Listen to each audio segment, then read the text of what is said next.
I tell you a true crime story and we drink. The following content may be disturbing to some. Discretion is advised. If you choose to enjoy one of our themed margaritas, please ensure that you are of legal drinking age and have fun but drink responsibly.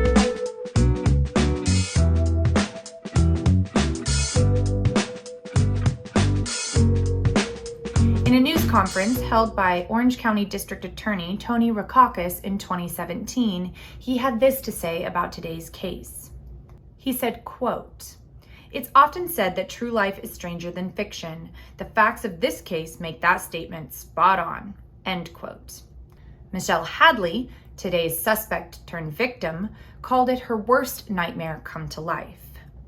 In a story filled with twists and turns, random cyber revenge, a psychotic ex-girlfriend, and someone who lied like it was their job, the only question left to answer is, who exactly was the psychotic ex-girlfriend and who's the real catfish? We are headed straight into current events for today's case. The primary crime took place in 2016 and every one of the players is still alive. So while I normally like to delve into as much as I can with the perpetrator and in this case the survivor, that just wasn't really possible with this case. Remember, I do my best to triangulate my sources to tell as accurate a story as I possibly can. So for today, we'll focus primarily on the actual crime, although I have some backstory and trust me, I do have some theories as to why I think the crime took place. I'll be the first to admit that today's margarita makes me very nervous. I am not sure how banana will taste in a margarita, but you know what? Here on Margs and Mayhem, we're all about trying new things. Think about that maple syrup margarita that we did that one time. Maple syrup in a margarita, and it was delicious. So let's be adventurous. And second of all, let's be honest. If we're doing a margarita every single week, we're gonna have to be creative. So I guess we're trying banana this week. Fun fact, Southern California has just the right climate for growing bananas. And today's crime takes place in Southern California. So we're going with bananas.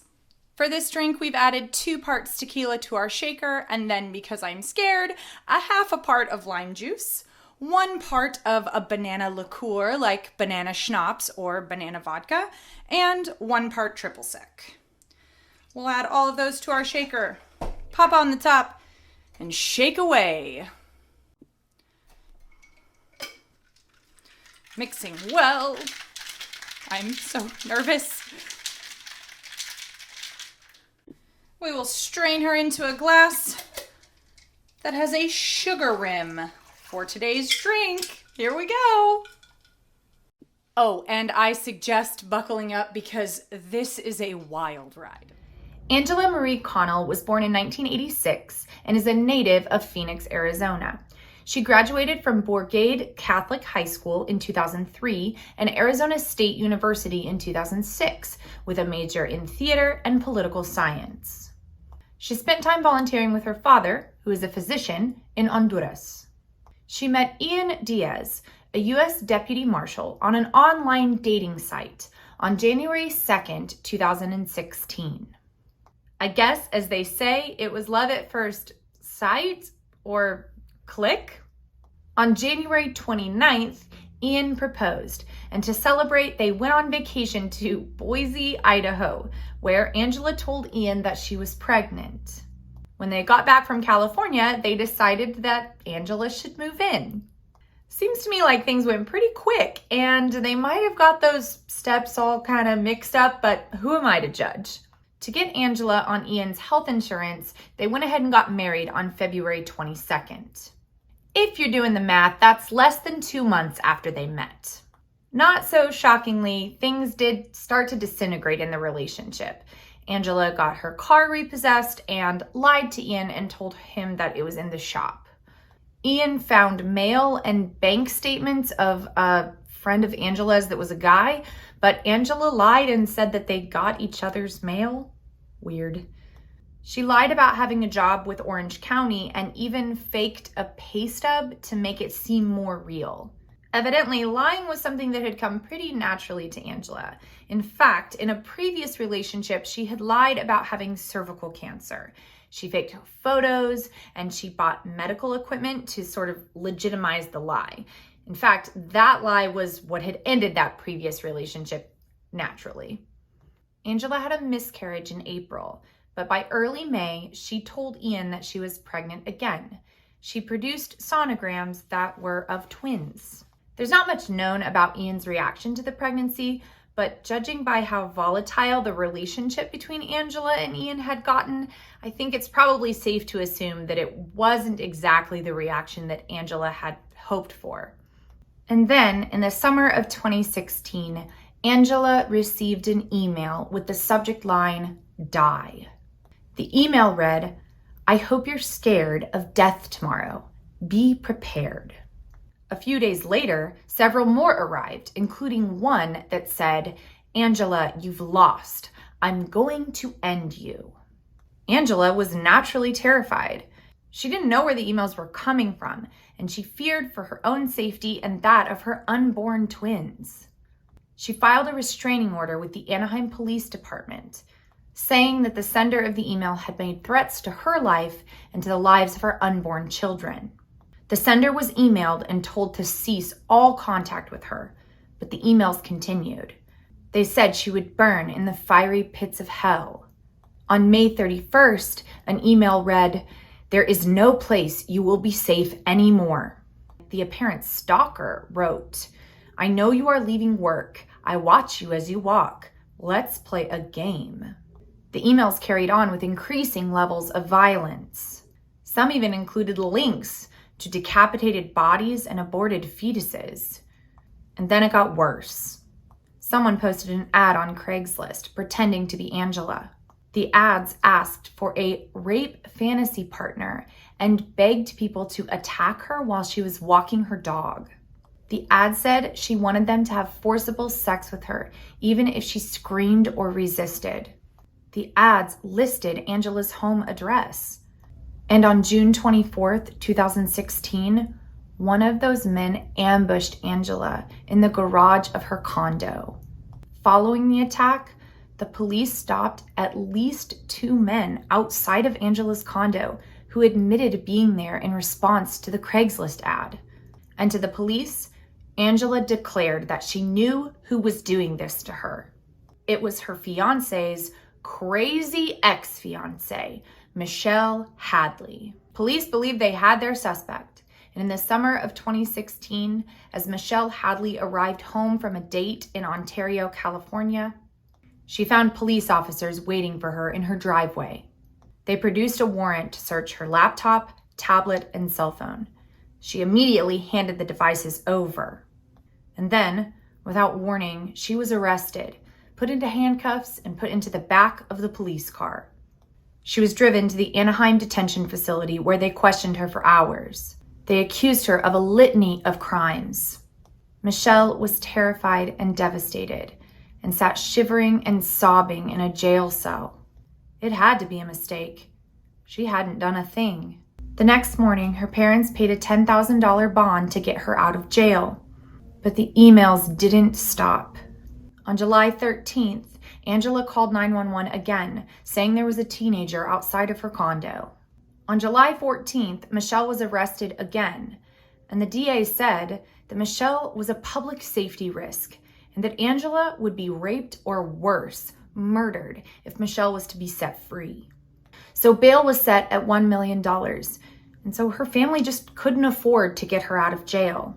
So Michelle Hadley, a woman with absolutely no criminal background and no evidence of even knowing an Angela Diaz, sat in jail for 88 days. Michelle Hadley was born in 1988 in Ontario, California. She was raised in a super strict household with her parents and a younger sister. She didn't party, she didn't take risks, and she is a self-described super nerd. She married her high school sweetheart at age 22 and divorced him 4 years later. It was 2013, and the best place then, as it seems probably now, to find a new relationship was on the internet. It was on a dating website that Michelle met Ian Diaz. They bought a condo together. The condo Michelle put the entire down payment down for, but she was in love and they quickly got engaged. But it wasn't a healthy relationship, and by 2015 it was over. Some sources say that he was abusive and Michelle suffered PTSD from being in the relationship. He snooped through her computer and tracked the mileage on her car. He forced her to leave her job and tried to get her to change her appearance. Ian actually took back the engagement ring he had given to Michelle, accusing her of cheating. Michelle left the relationship and tried to start a new life. The only vestige of that life was that condo they had bought together. Ian was still living there by himself, and Michelle was paying half the mortgage. By the end of 2015, they had come to an agreement together with some property lawyers. By June of 2016, Ian would take full control of the mortgage payments, or if he couldn't afford it, he would sell the condo. It was over, and Michelle could start her life again. And Michelle didn't even know who Angela Diaz was. She didn't know anything that was happening with Ian. When she saw the restraining order that Angela had taken out against her, she was stunned. Here's the deal. Angela Diaz wasn't pregnant. She had bought the sonograms for $7.50 off of Etsy. Apparently, there is a market for this kind of thing. She had altered pregnancy tests with a pen before she showed them to Ian. And probably, unsurprisingly to most of you at this point, Angela had sent those emails herself. She used 8 different email accounts, VPNs, and third proxy servers to hide what she was doing. Michelle herself made the horrific Craigslist ads, pretending to be someone else, pretending to be her. She had also faked that attack in her condo garage. She had ripped her own shirt and made her own neck red before she called the police. In September of 2016, Ian filed for an annulment of the marriage. He discovered those fake sonograms and pregnancy tests, and also she wasn't getting any more pregnant, if you know what I mean. On January 26, 2017, Angela Diaz was arrested in Phoenix, Arizona. The investigation revealed that the emails and Craigslist ad had not come from Michelle's IP address, but instead, the condo that Angela and Ian shared, Angela's cell phone, and some of the emails had been sent from Angela's father's house. On October 17, 2017, Angela pled guilty to several charges. These included fraud, perjury, and false imprisonment by menace. The judge in the case said that in his 30 years in the courtroom, he had never seen anything like this. Yeah, well, I mean, me neither. Even during her plea, Angela showed absolutely no remorse whatsoever. When Michelle read her victim statement, talking about her post-traumatic stress and her trauma from the incident, Angela laughed. She received a 5-year prison sentence and is now in Central California at the McFarland Female Community Reentry Facility. She will be there until, well, next year. 10 felony charges, 5 years in prison. Can someone please explain the criminal justice system to me? Seriously. On January 9th, 2017, Michelle Hadley was formally exonerated. Investigators said that Angela was using VPNs, which made it impossible to track where the emails were coming from. That, they said, is what led them to believe that it was Michelle that was sending those emails, those tricky VPNs. Michelle has spent the last 5 years trying to rebuild the life that she had before. She filed a complaint to the California State Court in 2017, and she filed a civil rights lawsuit in 2019. Michelle thinks there were 2 catfish in this situation, not just Angela. She believes that Ian is the mastermind behind the crimes. Michelle's lawyers allege that because of Ian's position within the Anaheim Police Department, that about 4 investigators conspired to get Michelle for this crime, and then when that fell through, they let Angela take the fall by herself. Evidently, Ian worked to implicate Michelle pretty early on in the investigation, and he also inserted himself into the investigation in a way that was probably pretty inappropriate. It's possible that Ian may have even been more involved and sent some of the emails himself, but evidently he gave his cell phone to his mom, and investigators didn't push that any further. Some of those fake email accounts do not trace back to Angela, and records show that someone actually logged into those phony accounts at the couple's condo in May of 2016. Angela had been in Arizona for her grandfather's funeral at that time. Regardless of those facts, Ian was never charged with any crime, and he remains living free today. So when I first began research for this episode, I got really hung up on the idea that Angela must be a pathological liar. I think we use that term a lot to refer to someone who, well, lies a lot. First of all, the thing is that pathological lying isn't a mental health disorder, it's a behavioral disorder. And pathological lying is when someone lies so often and in an almost nonsensical way. It's compulsive and habitual, sort of like storytelling. It's lying with no apparent benefit for the actual liar. And that is not Angela Diaz. Angela always lied, at least as far as we know, for specific purposes and to gain something from those lies. So upon digging further, I really do think Angela actually has borderline personality disorder. I'll preface this by saying, like I said before, this is really a current event, and we know as much about Angela's background as I told you. What we really know are Angela's behaviors, and in great detail, her behaviors in this actual situation. But of the 9 symptoms of borderline personality disorder, I can identify 4 that I really feel fit Angela pretty well.